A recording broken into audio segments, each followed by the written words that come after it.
Finally, we have caught up to the most recent Misadventure, number 195, epic but no less legendary, which came out on September 15th. And yeah, let's see what Xanta has in store for us. Who knew numbers even went this high? Oh, Xanta, you know it's gonna be like number 200 by the time this expansion releases, but oh well. Last time we passed through Fort Icon to explore the foreboding wilderness that wastes in Aethercore proper, arriving at the gates of the current hold, the last sanctuary in a dying land.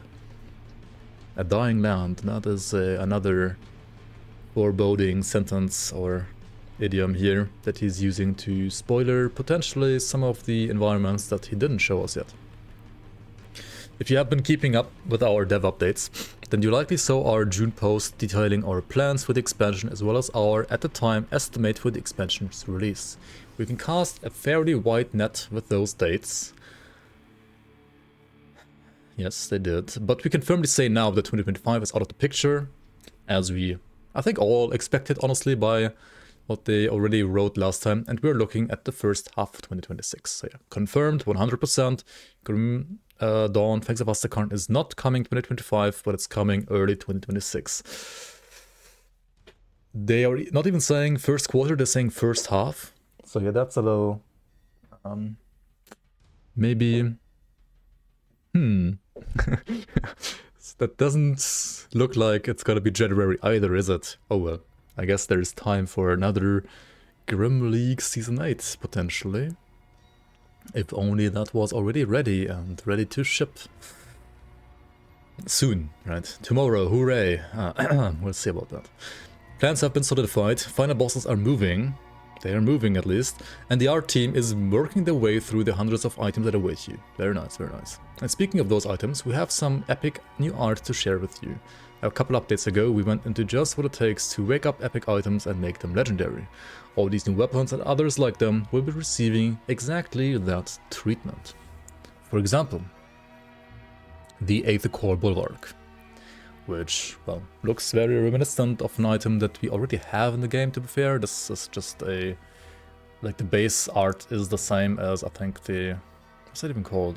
Dawnshard Bulwark? Something like that. There's like two items, actually, things like these. There's like the yellow Dawnshard Bulwark, and then there's the purple one that you get from the totems. I don't quite recall the name, to be fair. Nightshard, I think. So yeah, Aethercore Bulwark also has that same style, just the Aether version of that. So, is it really that new? Oh well. It is a Kailer's Tempest, Siphon Souls, Inquisitor, Soldier item that you can awaken to give you bonuses to Field Command, Kailer's Tempest, and Siphon Souls. Who would have thought, right? Crazy. So it is a Apostate, Battle Mage, Tactician, Mage Hunter, Death Knight item. I mean, you're not gonna play this as a Tactician, really. I don't see an Aether or Fire Tactician working out all too well. I mean, maybe for Fire, question mark. Who knows. Anyway, you're getting OA, DA, and casting speed on Field Command, and you're getting weapon damage on Kailer's Tempest, and you're getting resistance reduction on Siphon Souls. So this looks honestly more like a Spellbinder item, mostly, to me. But maybe also Battle Mage. Battle Mage will always have the problem that it has no resistance reduction. And Necromancer Arcanus, the Spellbinder, does already have Aether resistance reduction, and it's getting even more here. So, yeah. Even though you are getting cast speed on Field Command, and you are getting like +1 skills to Inquisitor and Soldier, that seems more like a Spellbinder shield, let's be real. Pretty cool though, looks nice. Then next up we have the Chillgore weapon, which has a definitely like new and unique art. Pretty cool, like mace here. And again, this is a blue item that you can awaken with bonuses to Untamed Rage, Fighting Form, Heartseeker, and Blood Pact, right? So this is a Berserker skill, a Soldier skill, and a, what the fuck is this? This is like a Phantasmal Blades, Night Blade skill, I think. And Blood Pact is a Shaman skill. It has Cold, Bleeding, and Frostburn damage, but if you actually look at the skills, they seem more like bleeding oriented. And then the mythical one has, for some reason, +4 to Heartseeker, but the other item, like the other skills, don't get the treatment. Isn't that a little unfair? And then the skill modifiers, though, for Phantasmal Blades, Cadence, and Wendigo Totem, they give you mostly more bleeding damage. Wendigo Totem also giving you more cold and frostburn damage, so maybe a cold trickster would still like to use this item, right? And well, if you do it with this is like a 240% cold frostburn damage boost to a cold trickster. If you, for some reason, want to play that. Actually, it does have attack speed and not casting speed, doesn't it? So it does incentivize the use of cooldown Phantasmal Blades with something like maybe Savagery as a filler, or even Cadence as a filler to generate Onslaught stacks to then big boost your Phantasmal Blades, right? So that's pretty interesting, right? You have a big, like, cold bleed Phantasmal Blades. But let's be real, I think it looks better for bleeding damage than cold. But who knows, maybe it's good for both. Very nice. I think that's a pretty cool item, because it does enable an archetype that really isn't played that much yet, like cold bleed and heavy focus on bleed. With also especially like Phantasmal Blades and like PB getting boosted by Cadence or Wendigo Totem. That's not something we have right now yet. Panetti's Codex of Repetitions. Is this item gonna have bonuses to Panetti's Replicating Missile? I mean, it should, right? Mythical Panetti's Codex of Repetitions has bonuses to Glacial Talents, Arcane Empowerment, Summon Guardian of Empyrean, and Oathkeeper. I don't know what Panetti was smoking when he made this item, but how does it not have Panetti bonuses, like Arcane Missile bonuses, right? What the hell?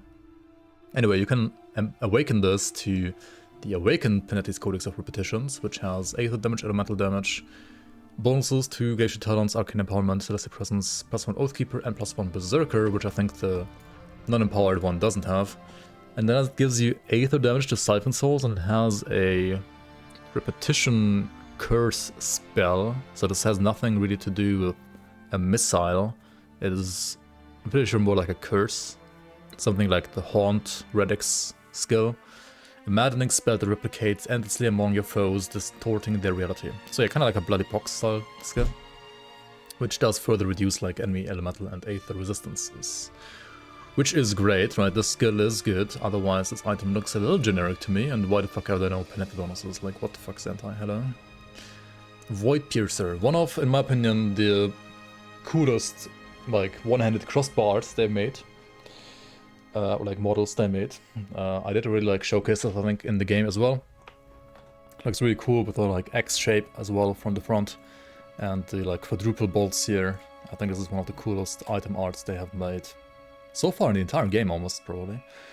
And this is a Chaos crossbow, which, well, I've really like looked and played this blue version of this one in the game, with Bone Trading, Crime Possession, Necrotic Edge, and +1 Soldier. However, being a blue item, it's not really like endgame viable, is it? Unless you awaken it. And now this is what I haven't played myself either yet. It has physical and cold to chaos conversion. It does have the same skill modifiers, but it does give you like +4 to possession instead. And then it has Chaos Cadence, Chaos Field Command, and Chaos Necrotic Edge, with additional chance to use Necrotic Edge. So if you dual wield this, you have +30% chance to use Necrotic Edge, with, well, combined with other modifiers. I'm sure you can get this like high to like 60, 70, maybe even close to 100% chance to use that, and then, well, you don't even need Cadence anymore, right, do you? Don't go for Death Knight on this. I can tell you that already, like, don't play Death Knight with us, even though it does have bonuses to Necromancer and Soldier. But Cadence, right, which is what you would play with us if you're playing Soldier, will always override other skill modifier, other weapon pool skills, rather, like Necrotic Edge. So you are reducing your chance of using Necrotic Edge when you're playing Cadence and Necrotic Edge with us. And also, Death Knight doesn't really have any Chaos synergy by default, so doesn't make all too much sense in my opinion. You rather want to pair this with, say, Berserker, which has Chaos damage and Chaos resistance reduction on Bone Trading Cry. Or with Occultist, with Possession and Solaris Witchfire, has lots of like Chaos damage, right? And also nowadays has Chaos resistance reduction and Curse of Frailty, so yeah, playing, for example, a Witchblade or a, what is it called, Kabbalist, right, like Necromancer Occultist, or the like Berserker combinations, like Soldier Berserker being a Thane, Or Necromancer Berserker being a Dreadguard? No, I don't even know what that is. That's crazy. Dreadguard is not, I think, with Demolitionist, right? What the hell is Necromancer Berserker even? Who knows, right? Who knows? Maybe I'll remember by the next time, by the time the next Christmas Misadventure is out on October 20th. So yeah, hope you liked this one. Check it out, and I'll see you around on the next one.